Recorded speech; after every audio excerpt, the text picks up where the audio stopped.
रहीम।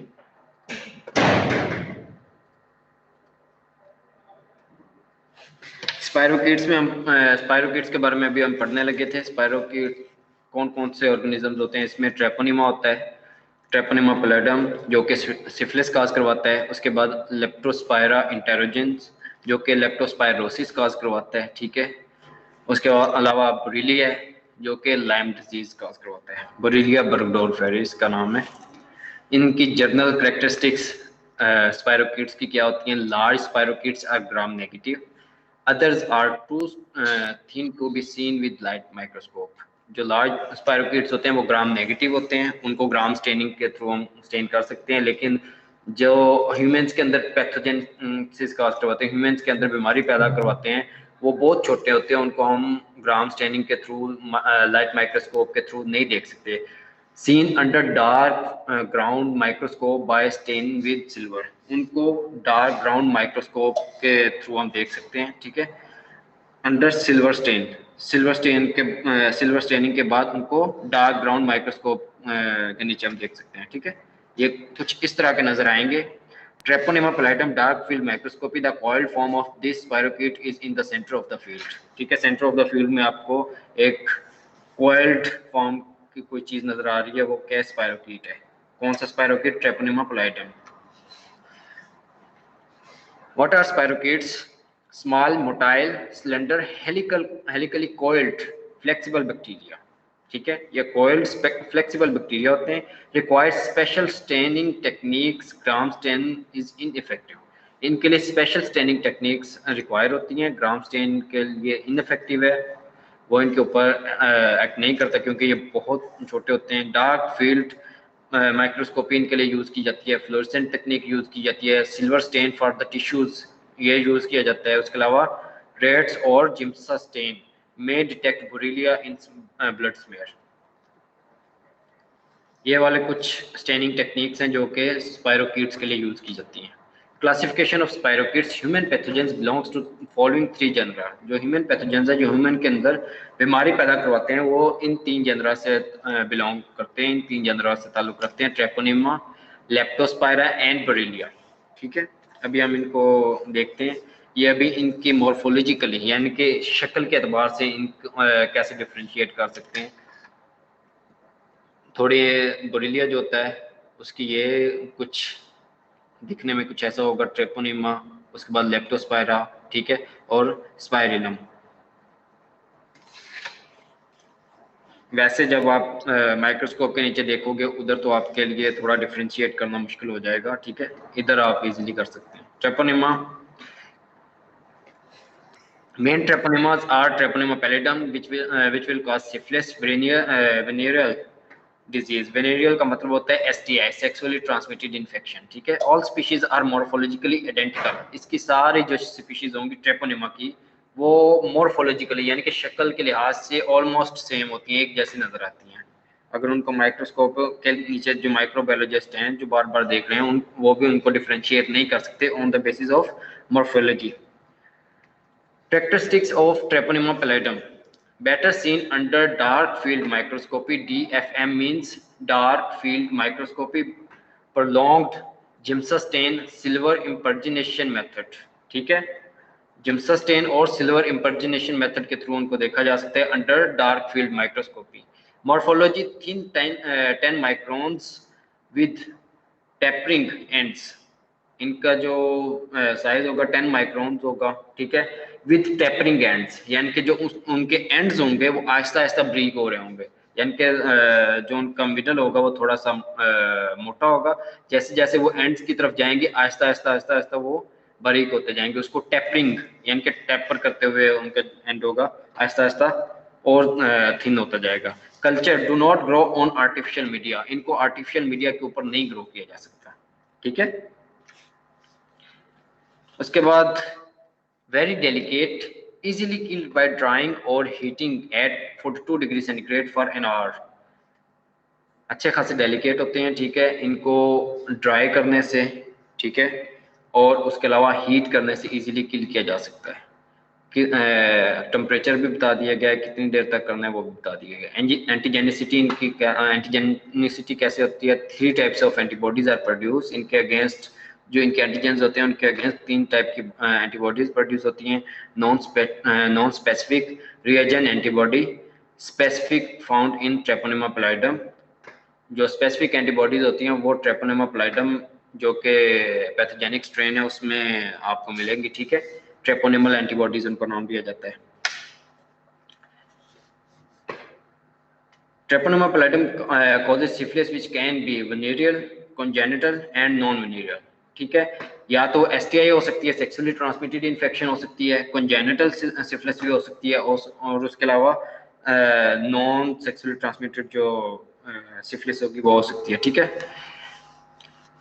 Sexually transmitted disease है, enter through minute abrasions on mucosa और skin. ये body के अंदर कैसे इंटर होगा?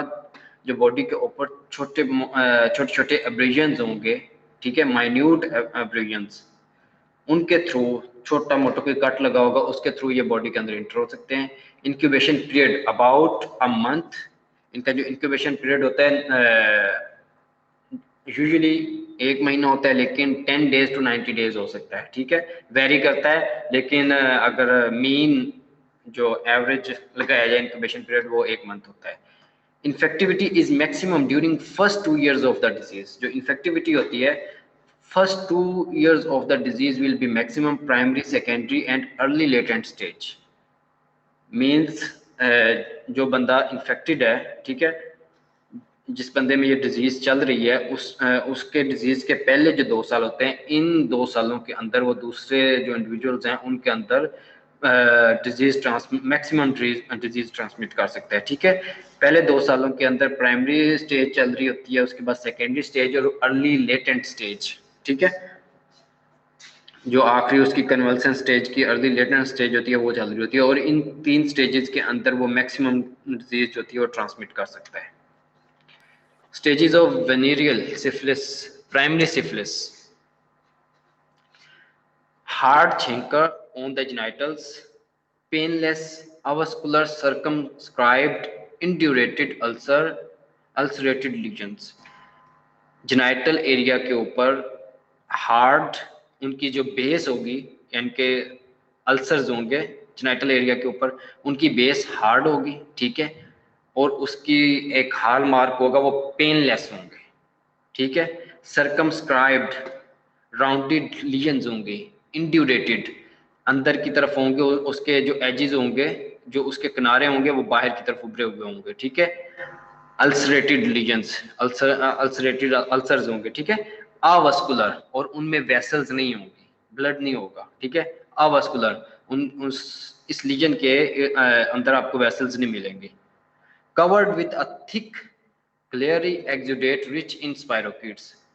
इसके ऊपर आपको एक थिक किस्म का ग्लेयरी एक्सुडेट मिलेगा, यानी कि एक समझ लो कि उधर से कोई एक सेक्रीशन सेक्रीट हो रही होगी, और उस सेक्रीशन के अंदर बहुत सारे स्पायरोकीट्स होंगे, यानी कि वो सेक्रीशन इन्फेक्टिव होगी। वो जिस पर्सन को लगेगी, जिस पर्सन के अब्रेजन्स, यानी कि जेनाइटल एरिया में कोई अल्सर वगैरह होगा, ठीक है, कोई अब्रेजन वगैरह होगी, कोई भी ऐसा कट वगैरह होगा, अगर सेक्स के दरमियान, उसमें इजीली ये ट्रांसमिट हो सकता है। हील स्पॉन्टेनियसली, ये वाला जो अल्सर होगा जिसको हम चेंकर का नाम देते हैं, ये खुद ब खुद हील हो जाएगा इन 10 to 40 डेज। 10 से 40 दिन के अंदर ये खुद ब खुद हील हो जाएगा, ठीक है।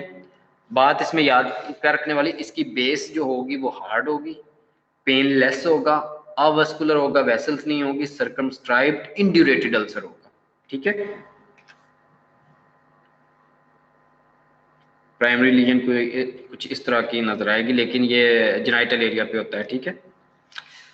Stages of venereal syphilis, secondary syphilis की भी हम बात करते हैं। Most infective stage, infectious stage, इस ये वाले जो स्टेज है इसमें इन्फेक्टिविटी मैक्सिमम होती है, ठीक है। Sets in 2 to 6 months after primary lesion heals. जब प्राइमरी लीजन यानी कि जो चेंकर बना था, जब वो हील हो जाता है, उसके हील होने के बाद 2 से 6 मंथ के बाद ये होती है, ठीक है। Patient is asymptomatic but widespread dissemination occurs via blood. Patient normally asymptomatic होता है, उसमें आपको सिम्टम्स नजर नहीं आएंगे, ठीक है, लेकिन उसके ब्लड के थ्रू ये वाली जो इन्फेक्शन होती है फैल जाती है उसकी बॉडी के अंदर। मैक्यूलोपेपुलर स्किन रैशेज, उसकी बॉडी के ऊपर मैक्यूलोपेपुलर, मैक्यूल जो होते हैं जस्ट डिस्कलरेशन, ठीक है, papules means a little bit elevation, ठीक है, मोर देन 1 सेंटीमीटर की जो एलिवेशन होगी उसको पेप्यूल बोलते हैं। मैक्यूलो पेप्यूलर यानी कि मिक्स किस्म के स्किन रैश आपको उसकी जिस्म के ऊपर मिलेंगे। On the body mucous patches in the oropharyngeal area, और उसके अलावा उसकी जो और ओरल कैविटी है और फेरिंक्स है उसमें आपको म्यूकस के अंदर पैचेस मिलेंगे, यानी कि ओरल मिकोजा जो है उसमें आपको पैचेस नजर आएंगे, ठीक है।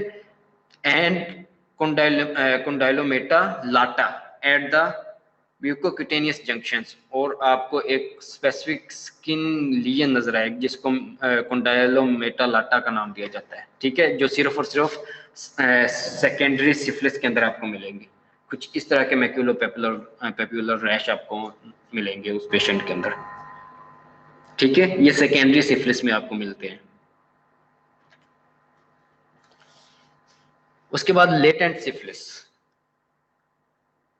क्विसेंट स्टेज विच फॉलोज सेकेंडरी स्टेज, ये वाली जो स्टेज होती है इसमें आहिस्ता आहिस्ता हीलिंग स्टार्ट हो जाती है, ठीक है, ये सेकेंडरी स्टेज को फॉलो करती है। Tertiary syphilis after 10 to 20 years, ये 10 से 20 साल में आगे डेवलप होती है जो टर्शरी सिफिलिस होती है। कार्डियोवास्कुलर लीजन इसमें होती हैं, ठीक है, इसमें आपको जो कार्डियक के रिलेटेड और वेसल्स के रिलेटेड लीजन्स मिलेंगी, लाइक एन्यूरिज्म यानी कि एओर्टिक एन्यूरिज्म मिल सकता है, एंड एओर्टाइटिस इन्फ्लेमेशन ऑफ एओर्टा, ये आपको मिल सकता है टर्शरी सिफिलिस के अंदर। लेट टर्शरी और क्वाटरनरी सिफिलिस, ये आगे किस चीज को इफेक्ट करेगा, हमारे नर्वस सिस्टम को, ये काज करवाएगा न्यूरोसिफिलिस, टैब्स डोर्सालिस और journal paralysis of insane. Tabs डोर्सालिस में क्या होगा कि पेशेंट को एक तो पोजीशन की सेंस नहीं रहेगी, ठीक है, और उसका जो डोर्सल कॉलम होगा, डोर्सल कॉलम की जो सेंसेशंस होंगी वो लॉस हो जाएंगी, इसको टैब्स डोर्सालिस का नाम दिया जाता है। स्पाइनल कॉर्ड के जो डोर्सल कॉलम होता है ना स्पाइनल कॉर्ड का, उधर से जो जितनी सेंसेशंस जा रही होती है, पोजीशन की सेंसेशन होती है, और दूसरी जो सेंसेशन जा रही होगी वो लॉस हो जाएंगी, और इसमें जर्नल पैरालिसिस ऑफ इंसेन इसको दूसरा नाम इसका दिया जाता है, ठीक है। Congenital syphilis mother to foetus via placenta, जो कंजेनिटल होगी वो मदर से बेबी में ट्रांसमिट हो सकती है आफ्टर 4 months ऑफ जेस्टेशन, यानी कि ये कब ट्रांसमिट होगी, जेस्टेशन के 4 month बाद। Clinical features keratitis, inflammation of the cornea, eyes के अंदर कॉर्निया होता है ना उसको कीरा बोलते हैं, और उसकी कीरट बोलते हैं, और उसकी इन्फ्लेमेशन को कीराटाइटिस बोलते हैं, ठीक है। शेडल शेप्ड नोज, उसका जो नोज होगा वो दरमियान से डिप्रेस होगा, नोज जो होगा वो दरमियान से डिप्रेस होगा, जिस तरह के चाइनीज के नोज होते हैं ना इस तरह का नोज होगा उसका। उसके बाद हिचनसन्स टीथ, जो टीथ होंगे उनमें आपको कट नजर आएंगे नीचे से, जिस तरह के दंती के होते हैं ना दंते बने होते हैं, इस तरह के आपको हिचनसन टीथ नजर आएंगे। एट्थ क्रेनियल नर्व इन्वॉल्वमेंट, जो एट्थ क्रेनियल नर्व है वो इन्वॉल्व होगी, उसकी वजह से बैलेंस इंपेयर होगा, वेस्टिबुलो कोक्लियर नर्व, ठीक है, और उसके अलावा हेयरिंग इंपेयरमेंट आ सकती है, बैलेंस और हेयरिंग इंपेयरमेंट आ सकती है इसमें, ठीक है। कंजेनिटल सिफिलिस में ये बेबी के अंदर, फीटस के अंदर ये वाली प्रॉब्लम्स आएंगी। नॉन वेनेरियल सिफिलिस जो सेक्सुअली ट्रांसमिट नहीं होती इन डॉक्टर्स एंड नर्सेज, यानी कि पैरामेडिक्स जो स्टाफ होता है जो कि पेशेंट्स को डील करता है उनके अंदर ये ट्रांसमिट हो सकता है वाया ब्लड, ठीक है, rarely by the blood transfusion, और उसके अलावा ब्लड ट्रांसफ्यूजन के थ्रू भी हो सकता है, यानी कि नॉर्मल पेशेंट है, नॉर्मल पर्सन है कोई, उसको ब्लड चाहिए और किसी इन्फेक्टेड पर्सन से हम ब्लड लेके उसे दे दें तो उस कंडीशन में भी उस पर्सन में ये ट्रांसमिट हो सकता है, ठीक है, उसको नॉन वेनेरियल सिफिलिस का नाम देंगे। उसके अलावा नॉन वेनेरियल किसमें हो सकता है, मोस्ट कॉमनली पैरामेडिक स्टाफ और डॉक्टर्स के अंदर। ये देखें हिचनसन्स टीथ इस तरह के आपको नजर आएंगे, शेडल शेप्ड नोज जो होगा इस जगह से डिप्रेस्ड नोज होगा, ठीक है, जो उसका मिडल होगा वो डिप्रेस होगा, जिस तरह और उसका जो कमर होती है ना वो जिस तरह डिप्रेस होती है इस तरह का इसका जो नोज होगा दरमियान से डिप्रेस्ड होगा।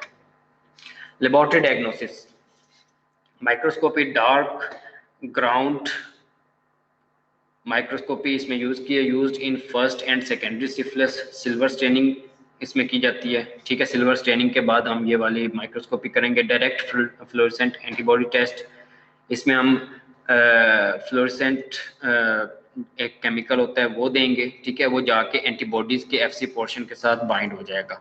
बाइंड करने के बाद जब हम उसे स्पेसिफिक लाइट के अंदर उसे देखेंगे तो वो जो फ्लोरेसेंस होगा वो ग्लो करेगा जो एंटीबॉडीज के साथ अटैच होगा। इससे हम डिटेक्ट कर लेंगे कि इसके जिस्म के अंदर ये स्पेसिफिक एंटीबॉडीज प्रेजेंट है, ठीक है। उसके बाद सीरोलॉजी, सीरोलॉजी में हम एंटीजेंस और एंटीबॉडी को डिटेक्ट करेंगे। Main stay of the diagnosis, non specific test, standard test for the syphilis, group specific test, उसके अलावा स्पेसिफिक टेस्ट, यानी कि इसके लिए कुछ इस तरह के टेस्ट किए जाते हैं। नॉर्मली जो सिफिलिस है उसको क्लिनिकली डायग्नोस किया जाता है आज के दौर में, ठीक है। उसके अलावा जो नॉन स्पेसिफिक स्टैंडर्ड टेस्ट हैं उसमें कौन से आ जाएंगे? Test for reagent antibody used cardiolipin antigen, ठीक है। कार्डियोलिपिन एंटीजन के अगेंस्ट हम जो एंटीबॉडी हैं जिनको रिएजेंट एंटीबॉडी बोलते हैं वो डिटेक्ट करेंगे। वेसरमैन्स कंप्लीमेंट फिक्सेशन टेस्ट, ये 19वीं सदी में जो एक वेसरमैन एक साइंटिस्ट था उसने इजाद किया था, अब ये एब्सोल्यूट हो सका है। उसके बाद खान फ्लोकेशन टेस्ट है, खान फ्लोकेशन टेस्ट ने वेसरमैन कंप्लीमेंट फिक्सेशन टेस्ट को रिप्लेस किया था।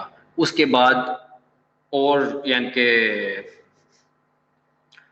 रिसेंट टेस्ट आ गए जिसमें VDRL है, वेनेरियल डिजीज रिसर्च लेबोरेटरी जो थी उन्होंने एक टेस्ट निकाला था, ठीक है। उसको VDRL बोलते हैं। RPR है, रैपिड प्लाज्मा रिएजेंट टेस्ट। ये वाले अब आज के दौर में VDRL और RPR किए जाते हैं, ठीक है। Biologically false positive reactions are seen in 1% of the human serum, यानी कि 1% ह्यूमंस के अंदर ये वाले जो टेस्ट हैं ये फॉल्स पॉजिटिव आ सकते हैं, VDRL और RPR, ठीक है। स्पेसिफिक टेस्ट के अंदर ट्रिपलमा पैलेडम हीम एग्लूटिनेशन टेस्ट, उसके ब्लड के अंदर जो एंटीजन एंटीबॉडी होता है उनका टेस्ट किया जाता है। एग्लूटिनेशन हो जाएगा, एंटीजन एंटीबॉडी कम्प्लेक्स बनेगा, उस कम्प्लेक्स को हम डिटेक्ट करेंगे। Fluorescent treponemal antibody absorption test, वही सेम चीज़ है कि स्पेसिफिक फ्लोरेसेंट केमिकल देंगे, वो केमिकल जाके एंटीबॉडी के एफसी पोर्शन के साथ अटैच हो जाएगा। अटैच होने के बाद जब हम उसको एक स्पेसिफिक लाइट के अंदर देखेंगे, ठीक है, तो हम वो वाले जो फ्लोरेसेंट मटेरियल होगा वो ग्लो करेगा और हम डिटेक्ट कर लेंगे कि इस पर्सन की बॉडी के अंदर एंटीबॉडीज प्रेजेंट है। Very specific standard reference test है ये वाला fluorescent treponemal antibody absorption test. उसके अलावा Treponema pallidum enzyme immunoassay, उसके अलावा जो ट्रेपोनिमा के अंदर जो एंजाइम्स होते हैं वो हम डिटेक्ट कर सकते हैं। इसके बाद लेप्टोस्पायरा और ब्रेलिया के बारे में बात करते हैं। ब्रेलिया रिकरेंट फीवर काज करवाता है, लाइम डिजीज काज करवाता है, ठीक है। एक्सोडिडाटिक यानी कि ये एक ऑर्गेनिज्म है, ठीक है, जो कि टिक बाइट के थ्रू इस डिजीज को एक पर्सन से दूसरे पर्सन में ट्रांसमिट करता है, ठीक है। ये ऑर्गेनिज्म मोस्टली होता है कहाँ पे? एनिमल्स में। लेकिन अगर ये जो ह्यूमंस हैं अगर उनको बाइट कर ले तो ये अपनी टिक बाइट के थ्रू ये इस माइक्रो ऑर्गेनिज्म को दूसरों तक पहुंचाता है, ठीक है। स्प्रेड का बाइस बनता है। उसके अलावा लेप्टोस्पायरा इंटेरोजेंस है, ठीक है, causes Weil's disease और leptospirosis transmission through the urine rats, यानी कि ये वाली जो डिजीज है यूरिन रैट्स के थ्रू ट्रांसमिट होती है। Borrelia burgdorferi and Lyme disease, ये कुछ इस तरह डार्क फील्ड माइक्रोस्कोपी पे नजर आएंगे। अभी बात करते हैं Borrelia burgdorferi, ये वाला माइक्रो ऑर्गेनिज्म है एक्सोडाइडाटिक, ठीक है। Causes Lyme disease transmitted by the bite of Ixodes characteristic rash erythema chronicum migrans, ये वाला जो रैश है इसका नाम है erythema chronicum migrans। Diagnosis culture serological test, इसमें हम कल्चर कर सकते हैं, सीरोलॉजिक टेस्ट कर सकते हैं, ठीक है। यानी कि सीरोलॉजी में एंटीजन एंटीबॉडी डिटेक्ट कर सकते हैं, एंटीजन उस स्पेसिफिक माइक्रो ऑर्गेनिज्म के और उसके अगेंस्ट एंटीबॉडीज जो है उनको डिटेक्ट करते हैं। ठीक है, ट्रीटमेंट में हम क्या देंगे, पेनिसिलिन्स दे सकते हैं, टेट्रासाइक्लिन्स दे सकते हैं, cephalosporins in the early stage. Late stage antibiotics will be ineffective, यानी कि according to the doctors early stage में हम इसे ट्रीट कर सकते हैं विद दिस मेडिकेशन, लेकिन लेट स्टेज में जो एंटीबायोटिक्स होंगी वो इनइफेक्टिव होंगी, वो इस डिजीज को फिर ट्रीट नहीं कर सकेंगी। ठीक है, लाइम डिजीज की सिम्टम्स क्या होंगी, बैक्टीरिया काज करवा सकता है। ठीक है, बैक्टीरिया का मतलब है कि बैक्टीरिया इन द ब्लड।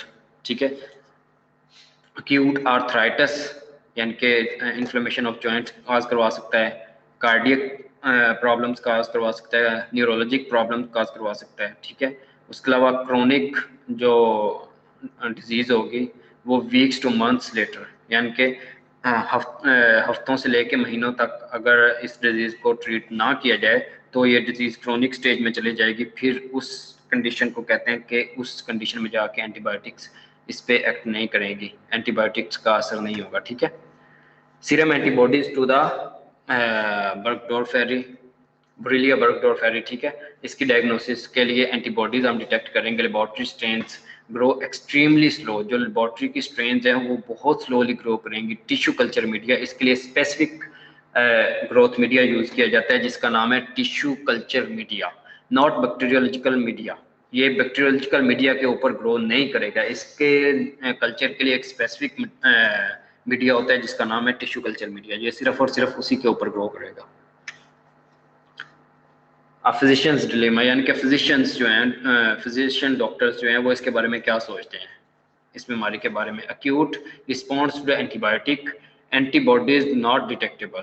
जिस वक्त ये अक्यूट फेज में होगा उस वक्त ये एंटीबायोटिक्स को रिस्पॉन्ड करेगा, लेकिन उस टाइम पे हमें इसके होने के कोई सबूत नहीं मिलेंगे, यानी कि हमें एंटीबॉडीज नहीं मिलेंगी इसके अगेंस्ट, जो एंटीबॉडीज हमारा बॉडी प्रिपेयर करता है वो नहीं मिलेंगी, लेकिन ये उस टाइम पे एंटीबायोटिक्स को रिस्पॉन्ड करेगा। Late diagnosis, late diagnosis not curable, यानी कि वो क्योरेबल नहीं है।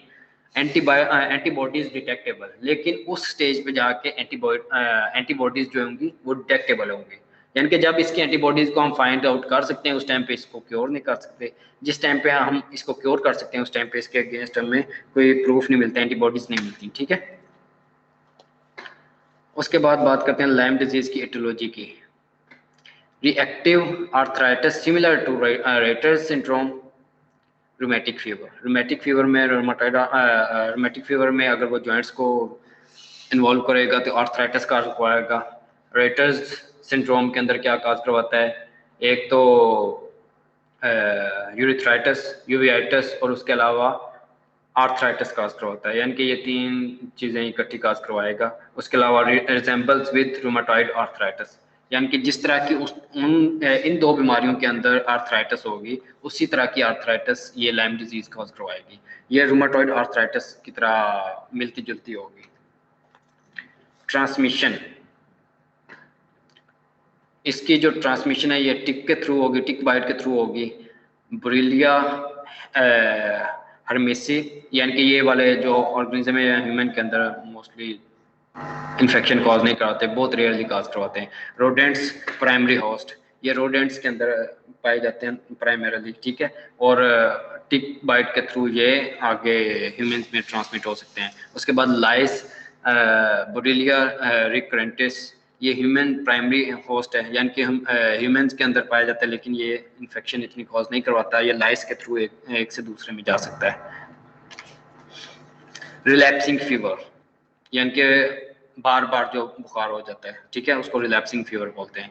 इम्यून रिस्पॉन्स डिवेल्प्स, डिजीज रिलैप्सिस, यानी कि जिस वक्त इम्यून रिस्पॉन्स डिवेल्प हो चुका होता है, ठीक है, उस वक्त ये ठीक हो जाता है। जिस वक्त थोड़ा बहुत इम्यून सिस्टम जो होगा वो शट डाउन होगा, इम्यून सिस्टम वीक होगा, उस वक्त डिजीज दोबारा रिलैप्स करेगी। New antigens expressed, no immunity, disease reappears. अगर ये दोबारा अपने एंटीजेंस चेंज कर लेगा, ठीक है, आपने कोई नई एंटीजेंस बना लेगा, तो जो पहले वाली एंटीबॉडीज हमारे बॉडी ने तैयार की होंगी वो इसके पुराने एंटीजेंस के लिए होंगी, तो नए एंटीजेंस के लिए हमारे पास कोई तोड़ नहीं होगा, तो ये दोबारा डिजीज करवा देगा, डिजीज रीअपीयर्स। ठीक है, उन एंटीजेंस के जो न्यू एंटीजेंस होंगे उनके अगेंस्ट इम्यूनिटी नहीं होगी, तो ये दोबारा डिजीज का आगाज करवा सकता है। Diagnosis, no culture no serological test, इसको ना तो कल्चर किया जा सकता है ना ही इसके सीरोलॉजिकल टेस्ट हैं। डिटेक्टेड ब्लड स्मेयर के थ्रू इसको हम डिटेक्ट कर सकते हैं, ठीक है। उसके बाद बात करते हैं लेप्टोस्पायरोसिस की। Leptospira very thin delicate spirochaete with hooked ends, इसके एंड पे हुक बनी होती है, ठीक है। Two species are recognized, Leptospira interrogens and Leptospira biflexa. Leptospira interrogens include human pathogenic serogroups, ये humans के अंदर यानी कि बीमारी पैदा करता है। Rats are the reservoirs, rats के अंदर प्राइमरीली ये पाया जाता है, ठीक है। जो लेप्टोस्पायरा बाइफ्लेक्स है ये saprophyticus mainly found in the surface water, ये ह्यूमंस के अंदर बीमारी पैदा नहीं करता इतनी, ठीक है। लेबोरेटरी कैरेक्टरिस्टिक्स इसकी क्या होंगी? Morphology, stained with Giemsa silver, impregnation, hooked ends, resembles umbrella handle, यानी कि जिस तरह अम्ब्रेला का हैंडल होता है उस तरह की इसकी कोई लुक होती है, ठीक है। और इसके जो एंड्स होते हैं वो हुक्ड एंड होते हैं, हुक बनी होती है एंड पे। और इसको किससे स्टेन किया जाता है? जिम्सा स्टेन या सिल्वर इम्पर्जिनेशन के through. Culture media, semi solid और liquid, enrich with rabbit syrup, और उस स्पेसिफिक मीडिया का नाम क्या है? फ्लेचर्स मीडियम, ठीक है।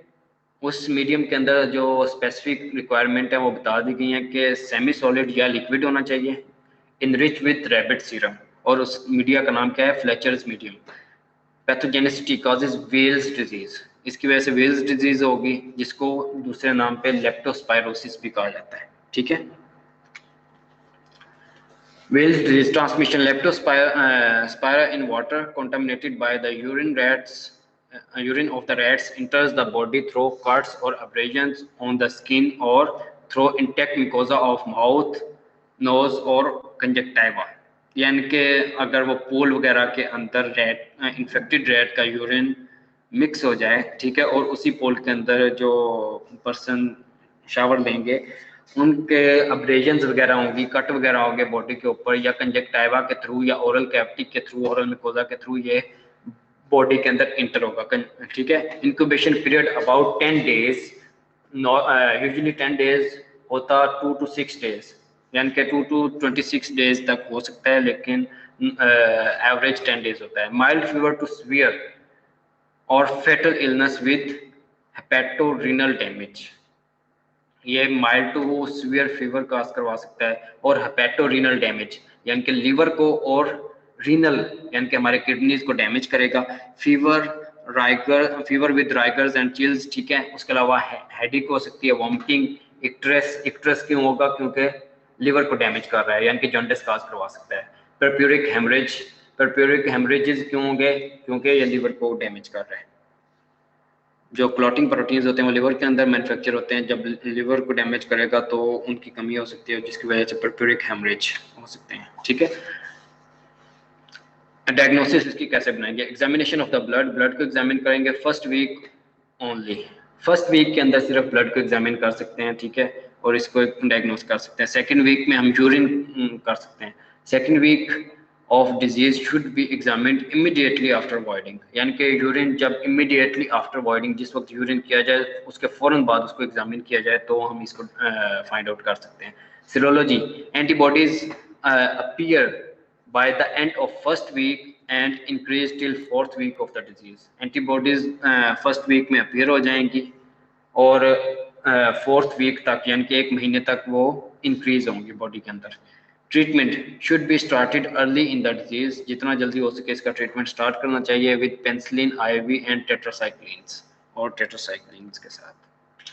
Up till now, if you have any question, you can ask.